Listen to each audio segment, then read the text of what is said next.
me fait très plaisir de vous retrouver. Aujourd'hui, nous sommes à l'école de la Visitation qui nous a gentiment prêté sa bibliothèque. Pour la rencontre d'aujourd'hui, j'ai quelqu'un à vous présenter. Je vais vous présenter Yves Nadon. Yves, c'est un auteur, c'est un éditeur et c'est aussi un professeur. Ouais. Aujourd'hui, Yves, il va vous parler d'un livre qui s'appelle « Le jardinier qui cultivait des livres ». Mais bonjour. Bonjour Pauline. Bonjour Yves. Belle journée pour parler d'un livre qui parle d'un jardinier.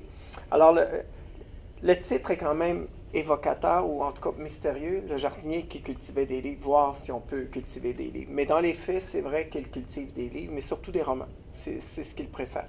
Ça, c'est écrit par Nadine Poirier, et c'est illustré par une grande illustratrice qui vit en Belgique, qui s'appelle Claude Dubois, qui a illustré plein de beaux livres, très bons livres, puis je vous conseille d'essayer de trouver des livres de Claude Dubois dans votre bibliothèque. Elle a écrit un très beau livre tendre sur une famille, sur un petit hamster qui est très joli, qui s'appelle Trop content, je pense, où il a des grosses bêches. C'est vraiment beau. Puis je parle de Claude parce que quand on a lu le texte de Nadine, on reçoit des manuscrits sur des feuilles, puis on lit les manuscrits sans avoir d'illustration, mais Claude est venu rapidement en tête pendant qu'on lisait le livre, puis on trouvait que Claude serait parfaite pour illustrer les beaux mots de Nadine Poirier. Mais avant même que je l'explique, ce livre, je dois vous dire aussi qu'il y a autre chose qui m'est venue en tête quand j'ai lu le manuscrit. C'est un très beau film qui s'appelle L'homme qui plantait les arbres. Ça vaudrait la peine que votre enseignante ou quelqu'un trouve le livre, puis que vous regardiez ce beau film-là. C'est tiré d'un livre, oui. Puis c'est tiré d'un livre, puis c'est illustré par Frédéric Bach, comme dit Pauline, qui est un Québécois, un grand illustrateur, en tout cas, wow, Canadien. Oui. Le film est magnifique, puis ça va vous mettre dans l'ambiance de ce que c'est que ce livre-là, parce que malgré que le titre, c'est le jardinier qui cultivait des livres, mon bout de piste, c'est vrai, il cultive des livres, mais c'est plus sa rencontre avec une jeune fille qui, elle, aime lire que des documentaires, qui n'a pas de famille. Et c'est comment... ce qui semble être un livre sur un jardinier qui cultive des livres va devenir le livre sur autre chose, que je vous invite à essayer de découvrir. Mais disons un petit indice, petite fille toute seule, monsieur toute seule, ils ont besoin l'un de l'autre. Le livre va basculer dans tout à fait autre chose que l'on doit cultiver, avec une feuille absolument magnifique. Je vais vous montrer juste quelques dessins. C'est pour ça qu'on aime Claude. C'est très tendre, c'est beau, vous allez voir, c'est tout dans des tons de vert. Puis il y a beaucoup de points de vue. Alors ici, on voit les deux de loin qui discutent de livres. Puis ici, vous avez les deux encore vus de haut qui discutent des livres.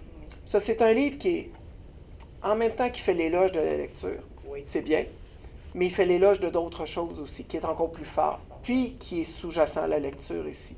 Ça, je vous invite à lire Le jardinier qui cultivait des livres, de voir L'homme qui plantait des arbres, de trouver d'autres livres de Claude Dubois, puis immergez-vous dans ce qui est une lecture plus lente, pas une grande aventure, mais qui est de la vraie vie, des vraies rencontres, des vrais problèmes.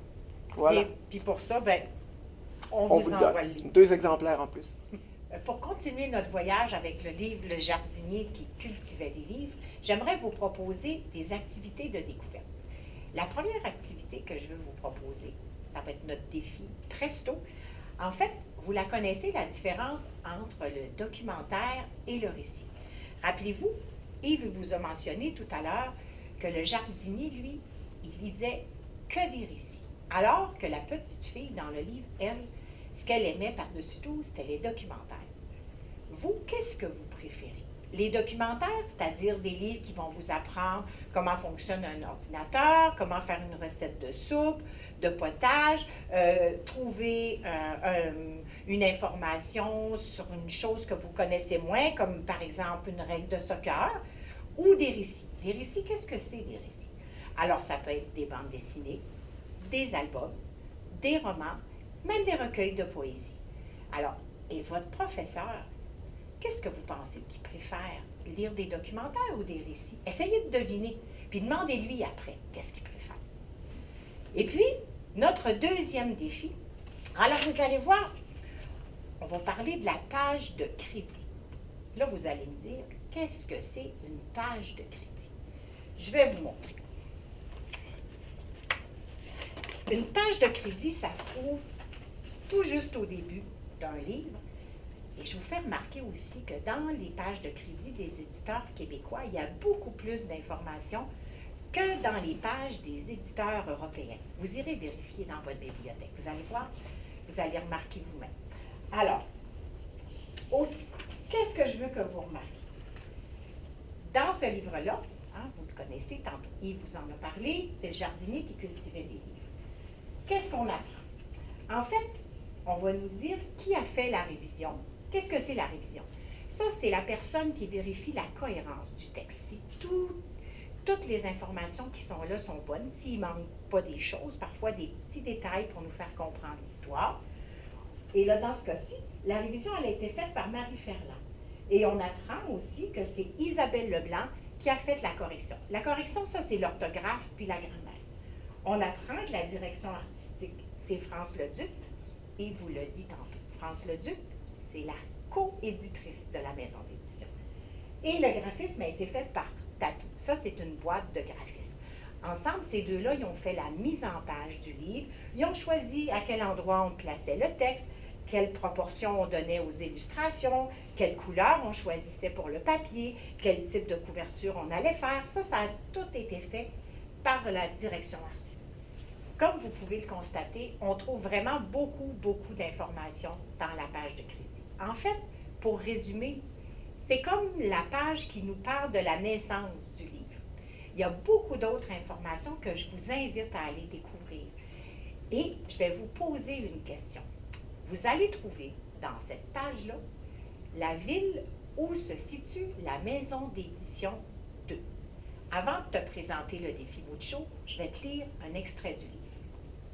Il adorait trembler de peur. Le « il », c'est le jardinier. Alors, je recommence. Il adorait trembler de peur, se tordre de rire et s'émouvoir. Le jardinier avait l'étrange sensation de visiter la lune, de voguer sur les océans et de planer à dos de dragon.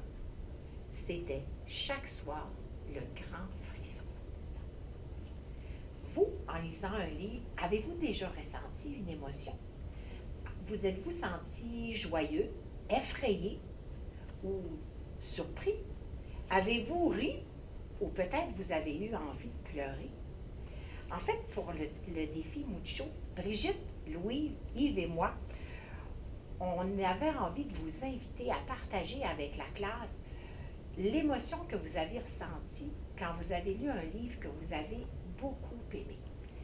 Et puis, les livres qui vous ont marqué. En fait, c'est une nouvelle façon très originale de parler des livres qui nous ont touchés, qu'on aime et qu'on aurait envie de faire découvrir aux personnes dans notre classe ou même aux professeurs. Et puis, n'oubliez pas, vous voulez partager vos commentaires, envoyer des photos de vos réalisations, des projets que vous avez faits suite à vos lectures. Vous pouvez nous les envoyer à l'adresse qui apparaît en dessous. Et nous, c'est toujours avec un grand plaisir qu'on lit ce que vous nous envoyez. Alors, il ne me reste plus qu'à vous souhaiter bonne lecture, puis à vous dire au mois prochain. Bye.